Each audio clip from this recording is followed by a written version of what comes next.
Em outubro de 2013, um relatório da agência ligada à ONU afirmou que, nos próximos 10 anos, o número de pessoas com mais de 60 anos vai superar a marca de 1 bilhão. 1 bilhão, olha o número que eu te falei. O IBGE aponta que no Brasil, o número de idosos vai triplicar. Até 2050, esse número triplica, chegando a quase 50 milhões. E hoje, a terceira idade já é muito diferente em relação ao passado, né? A gente vê, como viu ali nas imagens, uma turma unida, de voz ativa que se comunica através do rádio, do jornal, da televisão, da internet, do celular.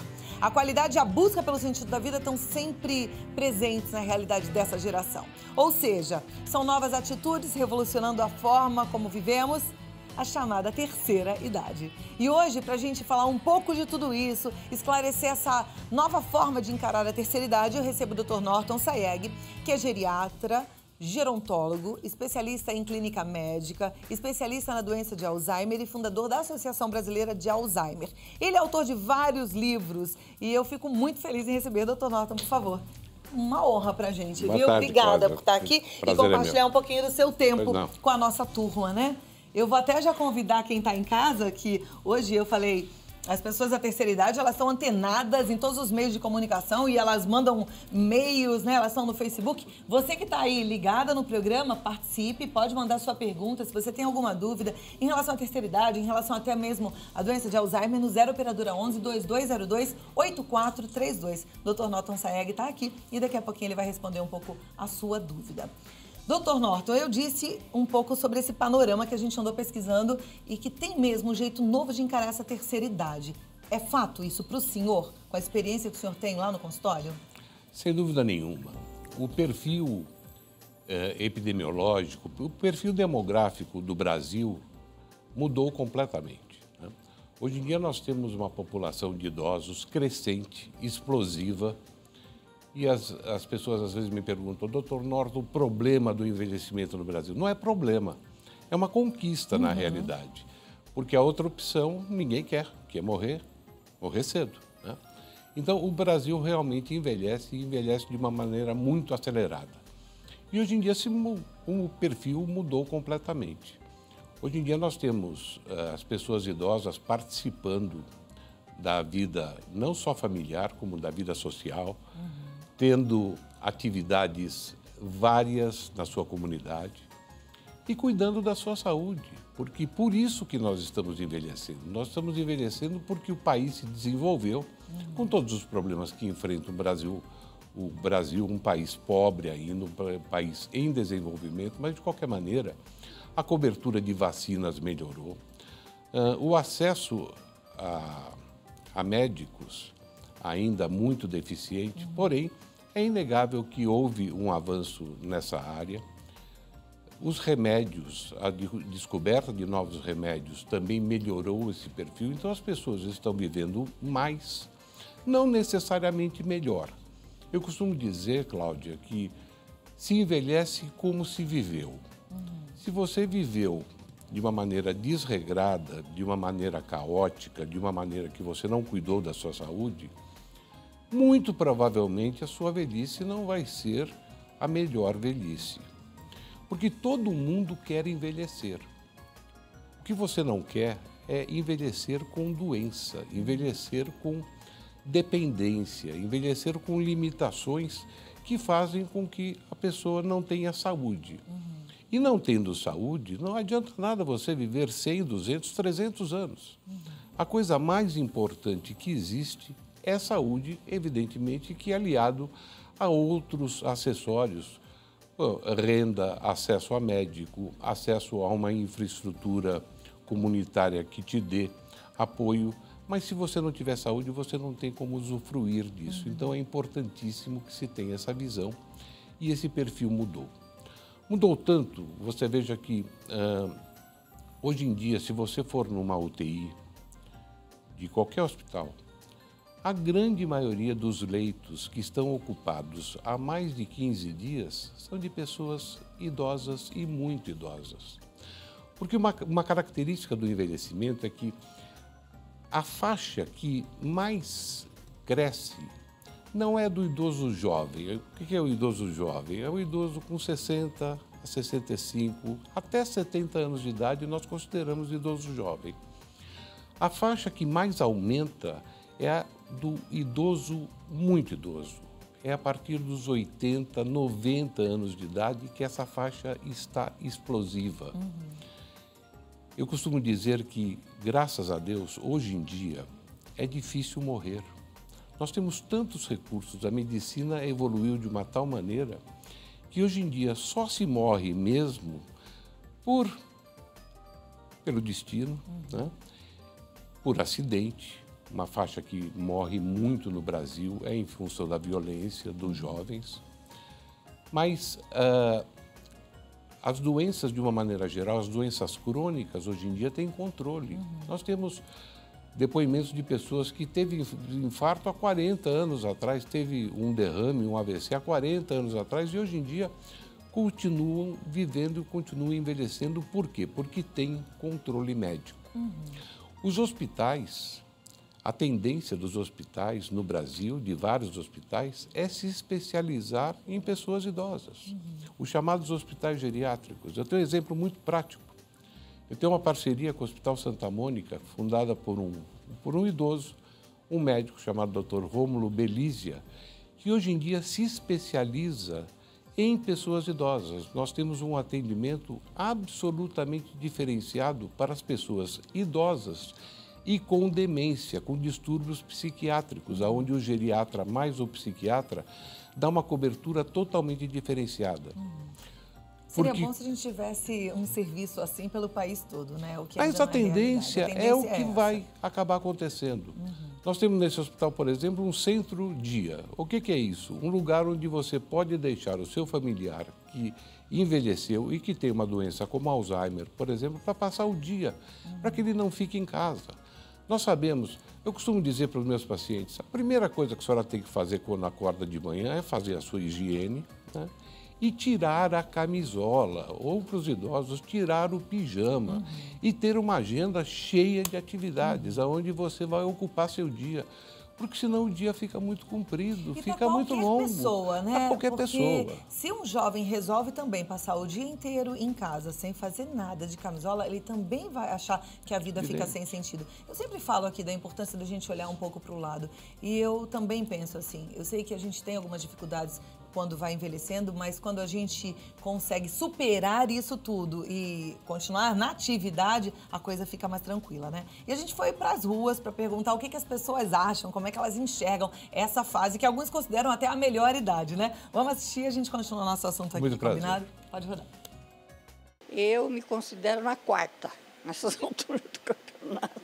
Depois que eu fiquei doente, aí eu me considerei mesmo na terceira idade. Na terceira idade, para mim, eu sou muito feliz. Eu faço a minha atividade, trabalho ainda, cuido dos meus filhos, passeio bastante, vou à igreja. Minha avó tem 87 anos, até uns 2 anos atrás, assim, ela não parava em casa nem um dia, saía para almoçar com as amigas, ia para baile, ia para festinha, para um monte de coisa. A minha avó, ela tem 83 anos e ela é uma pessoa muito ativa, assim, ela limpa a casa todos os dias, ela faz comida todos os dias, ela abaixa, levanta, assim, sem problema nenhum. Aí agora, ela caiu na rua uma vez e agora ela tá meio com medo de sair, então só sai com a gente, não vai mais com as amigas. Eu estou tentando, com a ajuda dos familiares e dos amigos, de um modo geral, recuperar um pouco a situação, mas é difícil, né? As avós, hoje em dia, são mais, assim, ativas, mais compreensivas. A gente é muito discriminado. Ah, porque é velha, por que está chegando agora, não tem o que fazer, está na rua. Mas o resto, para mim, tudo é 10. Eu não acho nada de terceira idade, boa idade. Para mim é tudo igual. A medicina evoluiu de tal maneira que a quantidade de idosos é maior, consequentemente, eles vivem melhor, existe uma sobrevida muito maior. Eu sou diabética, hipertensa, cardiopata. Eu mesmo fui infartado já 40 anos atrás e estou aqui firme e forte. Eu gosto muito de ficar na minha casa. Eu moro sozinha e vivo muito bem, graças a Deus. A minha falecida mãe dizia o seguinte, meu filho, o que tiver que acontecer para você, seja de bom ou seja de mal, não vai acontecer para os outros, é para você. Quer dizer, que então você tem que enfrentar as coisas, tem que ter força, e sempre trabalhar e fazer tudo com muita dignidade para vencer na vida. E estamos tentando fazer isso. É isso aí. Gosto muito de gente que pensa assim. A gente estava conversando enquanto estava assistindo a matéria, o Dr. Norton Sayegh. Eu também não gosto desse termo, ele também não, de terceira idade, de melhor idade. Eu não gosto de termo nenhum. É gente que está viva, enquanto está viva tem que viver. É assim que eu penso. Agora, existe no Brasil um movimento chamado Nova Cara da Terceira Idade, que luta pela imagem e ideia que realmente reflita o idoso de hoje, que a gente está até conversando aqui que mudou. Se você quiser saber mais sobre esse movimento, acesse o site novacaraterceiraidade.com.br. É engraçado, né, a gente ter esses rótulos. E ao longo da vida a gente vai percebendo que também começa a existir um preconceito. Ah, esse é jovem, esse já é mais velho. Na verdade, as pessoas são todas iguais, vivendo e aprendendo o tempo todo, né, doutor? Veja, Cláudia, o que é idoso? Que as pessoas às vezes falam o termo e não sabem definir, né, o conceito de idoso. Idoso é a pessoa em países em desenvolvimento que atingiu 60 anos de idade. Isso não foi eu que defini, isso que ele definiu foi a Organização Mundial de Saúde. Mas veja, isso foi definido há 30, 40 anos atrás, quando mudou o perfil. Então, você só é idoso em países ricos quando você atinge 65 anos de idade, mostrando que o grau de desenvolvimento de um país é que determina a qualidade de vida que você tem, né? E acredito que esse conceito tenha que ser revisto, porque o termo idoso é um termo que está contaminado por uma coisa assim mais ou menos de carência, de uma pessoa que necessita do governo, que necessita de ajuda da aposentadoria. Enfim, eu acho que o que existe é o cidadão com 60, 70, 80, 90, 100 anos de idade e tirar esses rótulos. Quanto mais rótulo a gente coloca, pior é, e isso leva a preconceito. E o que existe também são vários mitos com respeito ao envelhecimento. Você quer ver uma coisa? Eu sou formado há 40 anos em medicina. Quando eu me formei, eu aprendi em classe, em sala de aula, que pressão alta era normal em velho. É normal coisa nenhuma. É comum. É tão frequente que as pessoas acabam confundindo esses dois conceitos. Porque se é normal, você não precisa fazer nada. Agora, quando você sabe que é comum e é tão frequente que se você não tratar pressão alta, você tem um risco de 4 a 5 vezes maior de ter um derrame do que quem tratou. Colesterol é um outro mito, que era tido no passado como uma coisa normal à medida que nós envelhecemos. Eu me lembro de um professor que disse assim, não, veja, se é para fazer aterosclerose, o colesterol alto já fez e não vai mudar você tratar ou não. Bobagem. Hoje em dia a gente trata sim. A gente diminui esses fatores de risco. E um outro exemplo, que eu gosto muito, que é a minha super especialidade, que é problema de memória. Então existe um mito assim, que à medida que nós envelhecemos, é normal que você perca a memória. É normal coisa nenhuma. É um problema. E é um problema, muitas vezes, tratável, curável. Pílula para dormir causa perda de memória. Depressão causa perda de memória. Doenças da tireoide causam problemas ligados à memória. Deficiências nutricionais, especialmente de determinadas vitaminas, como a vitamina B12, causa problema de memória. Então, é necessário que se vá ao médico, porque às vezes um simples comprimido ou a retirada de uma medicação faz com que o indivíduo readquira a sua cognição, a sua capacidade intelectual. Veja como isso é importante, como isso é fundamental. Quanta gente, o Brasil é o campeão em consumo de calmantes em todo o mundo. E o calmante, os médicos usam até um nome chamado hipnótico. E já quer dizer tudo esse termo. Tira a sua memória. Tira a sua memória. Então, à medida que você retira muitas vezes o remédio para dormir e trata a causa, você faz com que esse indivíduo volte a ter a sua memória. E quando ele volta a ter a sua memória, a sua qualidade de vida muda completamente. Então, não se conformem com essas limitações.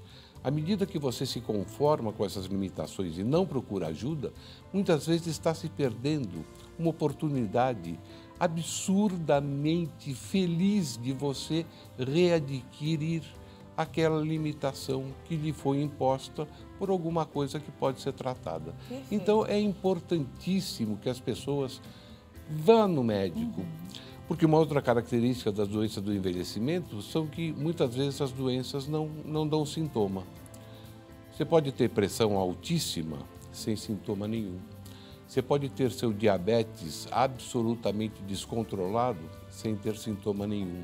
Você pode ter a osteoporose insidiosamente diminuindo a sua massa óssea sem ter sintoma nenhum, até que você tenha a fratura, problema, até né? que você tenha Por isso um que é importante infarto. fazer a prevenção, né? cuidar da saúde. O senhor Isso. falou uma coisa que eu registrei aqui. A nossa velhice vai ser relativa à nossa vida toda. Se você foi descuidado em relação à sua saúde sempre, então vai correr, vai colher lá na frente as consequências disso tudo. No próximo bloco, vamos falar um pouquinho dessas doenças que não são normais, mas são comuns e frequentes, para todo mundo já ficar um pouco mais atento e tentar encontrar prazer soluções, imenso, tá bom? claro que Então, sim. daqui a pouquinho a gente volta para conversar mais. O doutor, que é geriatra e gerontólogo, doutor Norton Saeg, está aqui e a gente vai continuar conversando um pouquinho sobre essas doenças comuns a partir dos 65 anos, né? Alzheimer é uma delas? Sem dúvida nenhuma.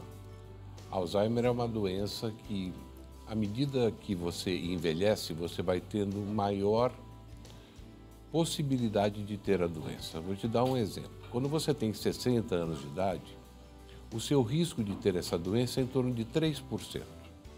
Quando você chega aos 80 anos de idade, esse risco chega a 50%. Então, é uma subida exponencial do seu risco. Então, quanto mais velha é a pessoa, maior o risco. E como a população envelhece, maior é o número de pacientes portadores de Alzheimer no Brasil, que é uma verdadeira epidemia.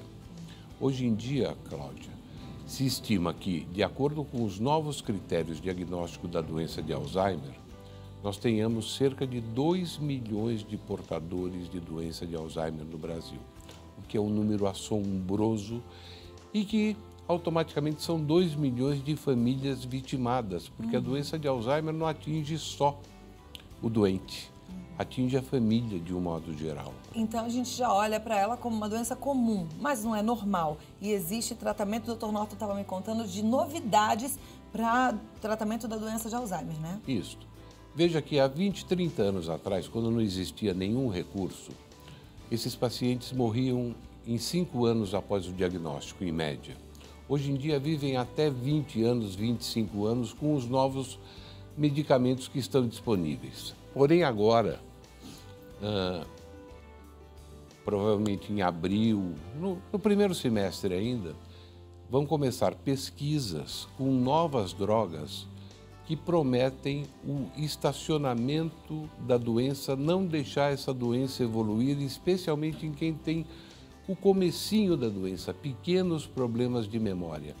E isso é um ganho enorme para a sociedade e o mundo inteiro está muito excitado com esse tipo de possibilidade, porque essa é uma epidemia em todo o mundo.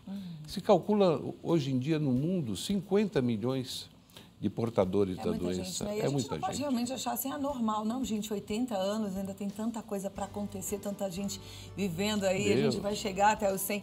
Tem aqui o Padre Haroldo que está sempre com a gente, acho que é uma ótima referência, né? Que vai fazer 95 anos, pratica yoga e fica de ponta cabeça. Sim. Então, assim, como ele, tem tantos outros, né? Tem algumas perguntas aqui, mas eu queria que a gente falasse um pouquinho da hipertensão, que até foi um dos seus exemplos. Pois não. Ela é comum, mas ela deve ser tratada. Exatamente. E se você não tratar, o seu risco de ter um AVC, um derrame ou um infarto do miocárdio é muito grande. Então, se calcula que hoje em dia 50% das pessoas idosas tenham pressão alta. E é controlada não só com remédios, mas também com mudança nos hábitos. E isso é complicado, né? Você fazer uma dieta saudável, quer dizer, comer direito, evitar alimentos industrializados e especialmente o excesso de sal. E a atividade física, quando você se mantém no peso e a atividade física com a dieta são grandes aliados para que você se mantenha no peso certo. Muitas vezes, pessoas que tinham sobrepeso e hipertensão, sem remédio nenhum, acabam normalizando os seus níveis de pressão. E é fundamental, é um grande vilão para várias doenças gravíssimas, como o derrame, né, que deixa a pessoa muitas vezes inválida, acamada e com limitações para sempre. A depressão é comum na terceira idade? Extremamente comum. E extremamente comum acompanhando várias doenças. Por exemplo, a doença de Parkinson, aquela do tremor, onde a pessoa tem aquele movimento repetitivo que nós chamamos de contar moedas, né? Muitas vezes se acompanha de depressão. Quem sofreu um derrame é um candidato muito grande à depressão. A gente não sabe bem se é uma depressão reativa em função das limitações que te trouxe esse derrame ou se é em função de outras coisas. Mas à medida que se envelhece, a depressão é extremamente comum e o tratamento é extremamente eficaz.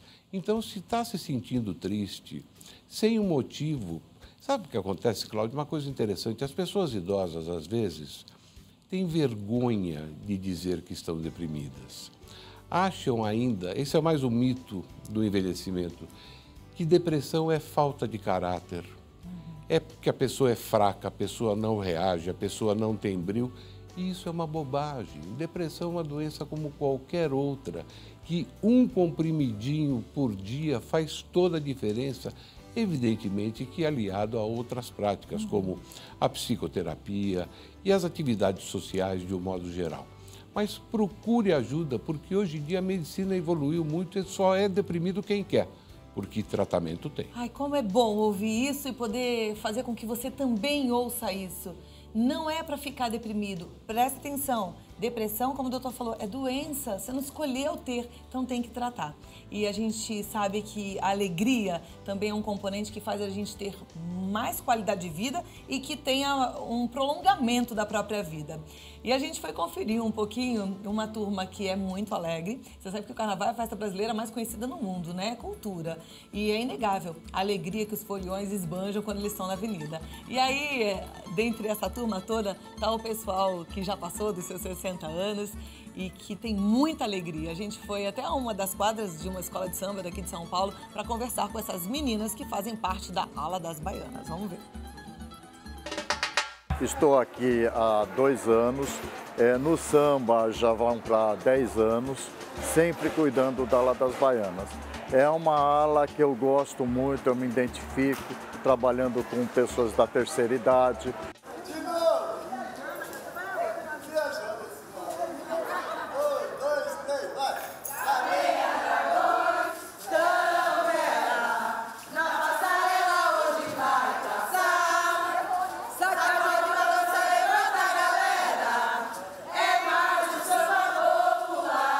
É um compromisso delas todos os sábados, a partir das 17 até as 20.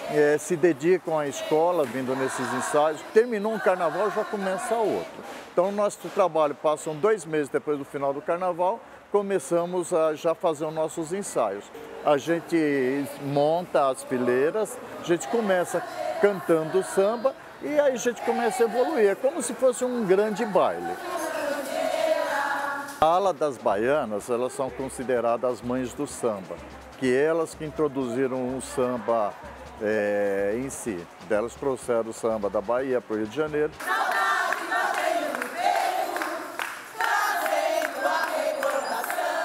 E o samba para mim é vida, porque uma pessoa que tem tanto problema, aqui eu me sinto bem. Às vezes eu venho da minha casa tão assim, meia casa de baixo, quando eu chego aqui, minha autoestima sobe e caio no samba e a gente vai com tudo.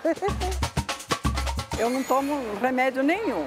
Graças a Deus eu estou bem de saúde e eu venho na escola, nos ensaios e me sinto muito bem. Graças a Deus. O samba para mim é minha vida, é minha alegria de viver. Eu quando entro aqui, eu não tenho idade. Ainda quando entra a bateria, então, minha filha, aí acabou tudo. Aí eu vou que vou, não tenho idade. Eu tenho 3 filhas, as minhas filhas me apoiam muito. Meu marido que não gosta muito, mas eu não quero nem saber. Tinha uma dorzinha na perna, mas a gente deixa, quando chega aqui a dor da perna foge e pronto, né? Depois chega em casa, ela começa a doer de novo e pronto. Aí chega aqui, para e vai indo assim. Tem sérios problemas de saúde, tendinite, hernia cervical, fibromialgia, tireoide, tudo de ruim, hipertensão.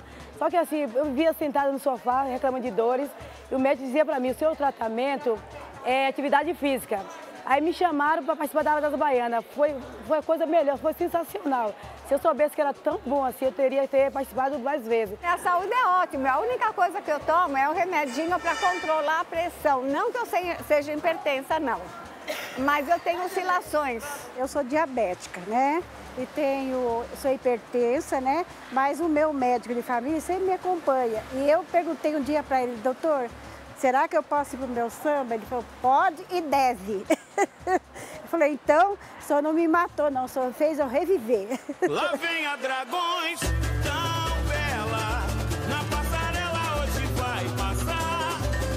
Sacode, balança, levanta a galera, é mais um samba popular. Na avenida, aquilo lá, quando você passa aquela faixa, eu me encontro com Deus, eu sinto isso. Eu subo e me encontro com Deus. É uma coisa tão grande que vem daqui de dentro, que faz um bem danado, sabe? Conhecer o meu tempo, rever os momentos de felicidade. Pra minha saúde é bom, meu autoestima vai lá em cima. Não, sabe, eu não tenho preguiça. Deu a hora de fazer minha malinha para vir para cá, é mais que rapidinho, entendeu? Nem por isso eu deixo de fazer minhas coisas de casa. Tenho ouvido a noite inteira, no velho som gravei nossa canção, no astro um passo pra consagração. Vambora! É grande, né? É o que a gente sente aquilo, todo ano é a mesma coisa, você sente aquela, parece que é a primeira vez. A minha família me apoia totalmente, eu tenho meus netos que também me apoiam, eu tenho um genro maravilhoso, que ele vem me buscar à noite aqui, para mim tá tudo ótimo, bem, eu sou feliz. Até que Deus permita, eu tô aqui. Na avenida, aí eu sinto maravilhoso. Porque eu falo, nossa, quem eu sou e quem eu tô, né? Aonde eu tô. Então, por isso eu me sinto bem. E vovô acena e o meu coração, a magia nas cores. Eu quero chegar aos 80 anos, ser radiante que nem a dona Ana. Porque a Ana é tudo de bom. Se todas as baianas fossem que nem a Ana, não existia remédio no posto de saúde, porque ninguém ia eliminar os medicamentos. Viver e não terá vergonha de ser feliz. Cantar e cantar e cantar, a beleza de ser um eterno aprendiz. Ah, meu Deus, eu sei que a vida devia ser bem melhor e será. Mas isso não impede que eu repita. É bonita e é bonita. O nosso papel, acima de tudo, é fazer elas se divertirem. Então elas vêm para cá para se divertir, onde elas esquecem os problemas. Eu falo para as senhoras, filha, não existe depressão você chegando na Ala das Baianas. Aqui nós trouxemos 5 que estavam muito doentes. Elas estão aqui agora, você pode perguntar a elas, estão ótimas. As pessoas que estão sem ânimo para cozinhar, tomar banho, fazer um crochê, vem para a escola de samba, para a Ala das Baianas, que Sara, a prova tem 3 ou 4 aqui hoje conosco.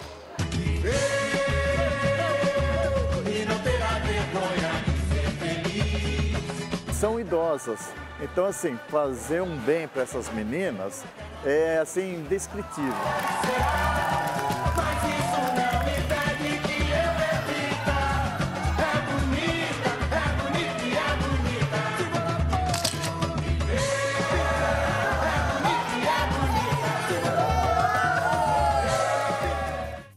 Delícia de turma, um beijo grande para as meninas da Dragões aí. Gente, que show, que alegria, né? E eu tava olhando a matéria e pensando, talvez você fale, mas essa não é minha turma. Ok, mas tem a sua turma em algum lugar, encontre a sua turma. É importante a gente ter essa noção de pertencimento. Você tem que encontrar a sua turma. Talvez seja uma turma que está lá no hospital fazendo um serviço diferente, de acolhimento. Talvez seja uma turma que está cuidando de crianças. Talvez seja uma turma que está lendo. Talvez seja uma turma que está na igreja. Talvez seja uma turma que está orando pelo próximo. Encontra a sua turma, porque isso é muito bom. E a alegria é um fator importante para a gente ficar livre das doenças, não é? Sem dúvida nenhuma, né?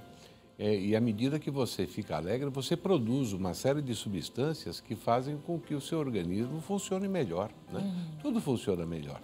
O que não pode é ficar em casa. Tirar a camisola, tirar o pijama e ter uma agenda super concorrida. Perfeito. Tem muitas perguntas, doutora. Eu vou pedir para o senhor ficar aqui, porque no próximo bloco a gente tem que responder aos telespectadores, Muito tá prazer. bom? Eu continuo com o doutor Norton Sayeg, que é gerontólogo, e a gente tem aqui uma série de perguntas. O telespectador está participando e ele vai ter a chance agora de responder para a gente sobre algumas doenças que são mais frequentes a partir dos 65 anos, né? A gente já falou da pressão alta, do Alzheimer, diabetes, osteoporose. E aí, a Maria Terezinha, de Paraguaçu Paulista, ela diz o seguinte: boa tarde, eu tenho 63 anos, procuro me alimentar com tudo que faz bem à saúde, caminho, ando de bicicleta, gosto de escrever poesia, pintura, sou uma pessoa comunicativa e feliz, apesar de tudo que já passei. O que fazer para evitar o mal de Alzheimer, que acomete milhares de idosos? Na realidade, não existe uma vacina e nenhum método que comprove que você possa evitar a doença de Alzheimer. Existe sim, hoje em dia, aceito pela comunidade científica, que à medida que você estimula o seu cérebro, você tem menor chance de ter essa doença precocemente. Ou seja, à medida que vão aparecendo as dificuldades com o raciocínio, a pessoa, quanto mais estimulada ela estiver, ela vai poder se defender melhor dessa doença. Mas, infelizmente, não existe uma vacina. Então, do mesmo jeito que as pessoas vão para a academia, hoje em dia existe como você fazer o que nós chamamos de estimulação cognitiva, a ginástica para o cérebro. Existem várias clínicas que são especializadas nesse tipo de atendimento. Ok. O Paulo José Moura de Almeida, de Fortaleza, no Ceará, ele pergunta sobre a prática sexual entre casais idosos. É comum? Com que frequência? Olha, esse é um assunto, isso é um tabu. E, na realidade, todas as pesquisas que são feitas quando se aborda esse tema com pessoas idosas, as pessoas idosas têm muita reserva em dizer da sua vida íntima, da sua vida sexual, né? Agora, o que eu posso afirmar é que não existe, no envelhecimento, você não pode falar de sexo, você tem que falar de sexualidade e afetividade. São coisas que você não consegue dividir. Então, sempre a afetividade é mantida, independente da idade que se tenha. O que existe é muito mito e muito preconceito. De um neto, por exemplo, entender que a sua avó tem uma vida sexual ativa. Isso é uma coisa muito estranha ainda para nós. É um mito que, à medida que o tempo vai passando, à medida que nós vamos evoluindo como pessoas, nós vamos deixando esses mitos para trás, porque a pessoa, independente da idade que tenha, tem todo o direito de ter o seu prazer, e sexo é um dos prazeres da vida. Perfeito. A pergunta é da Rosa Amélia Moreira, ela é de Resplendor, Minas Gerais. Minha mãe está com o comecinho da doença de Alzheimer. Como lidar com essa situação? Na realidade, ótimo que esse diagnóstico foi feito precocemente, porque tem muita coisa a ser feita. Veja, a doença de Alzheimer se caracteriza, no seu início, por esquecimentos recentes, dos fatos recentes. Essa pessoa vai se lembrar até do nome da primeira professora, vai se lembrar da igreja que se casou, pode se lembrar até do nome do padre que fez o casamento. Mas se você perguntar o que ela jantou ontem, ela vai ter grande dificuldade em se lembrar.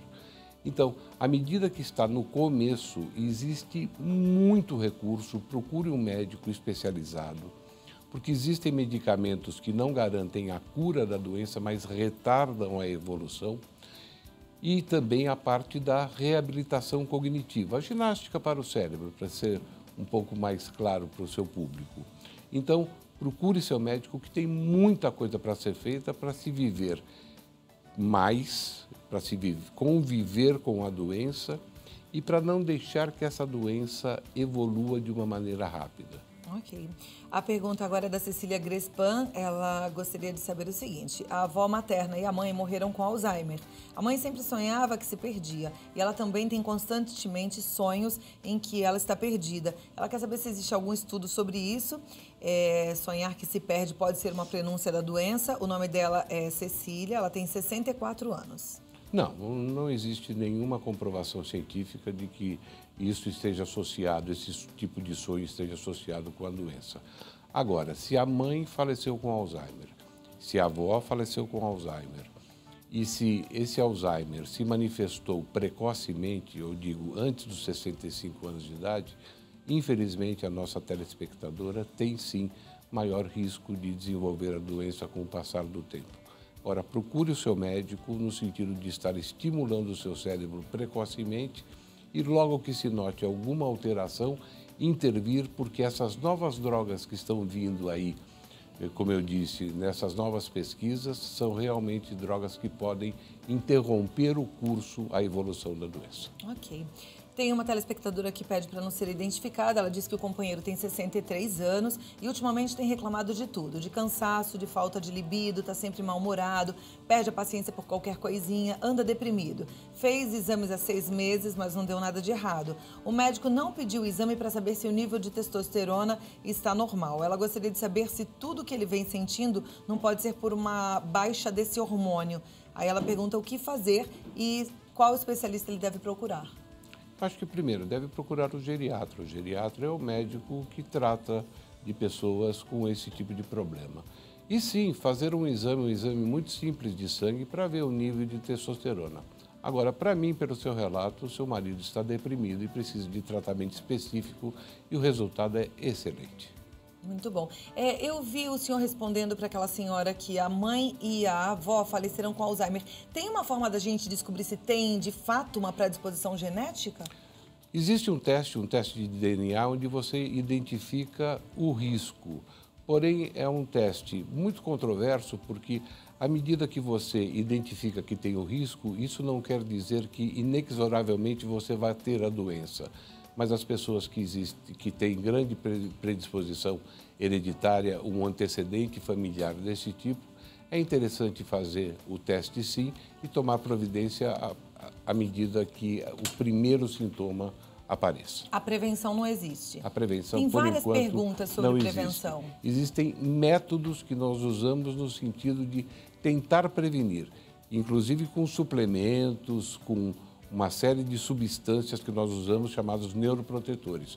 Porém, a garantia de que nós vamos... Que suplementos seriam neuroprotetores, doutor? O ômega 3, por exemplo, é um suplemento, é um neuroprotetor. Existem vários outros que nós usamos na prática clínica, mas isso depende de caso a caso. Tá. E também pesquisar aquilo que foi falado no começo aqui da nossa entrevista. Às vezes você está tomando um remédio para dormir que talvez você nem precise, não saiba, que está tirando a sua memória, não é? Tem outras coisas que tiram a memória. O estresse também prejudica a memória, não? Sem dúvida. O estresse, a ansiedade, a depressão são fatores que tiram a memória do indivíduo. E não é Alzheimer. Então, você trata isso e o indivíduo recupera a sua cognição. Por isso que é bom sempre uma avaliação com o seu médico de confiança. Muito bom. Nosso assunto hoje foi sobre essa turma que já passou dos 65, que são jovens há mais tempo do que eu, mas que continuam aí vivos, querendo aprender como eu, como você. E a vida é maravilhosa, a gente tem que buscar qualidade de vida o tempo todo, tá certo? Tá ótimo. Dr. Norton Sayegh, muito obrigada. Foi um prazer recebê-lo, conversar contigo e aprender um pouquinho mais. Para mim foi um privilégio estar com você e seus telespectadores. Olha, muito obrigado. Tem um site do Dr. Norton Sayegh que é maravilhoso. Você que tem dúvidas sobre Alzheimer, entra lá. É Alzheimer Med, é tudo juntinho. Dá uma olhadinha no vídeo para você ver como escreve. Tem um H, é ALZHEIMERMED, Alzheimer Med, ok? .com.br. E o telefone é o 0 operadora 11 4306 4691. Aproveite. Muito obrigada e até a próxima. Eu que agradeço, tá? um prazer. Foi um prazer. Obrigado.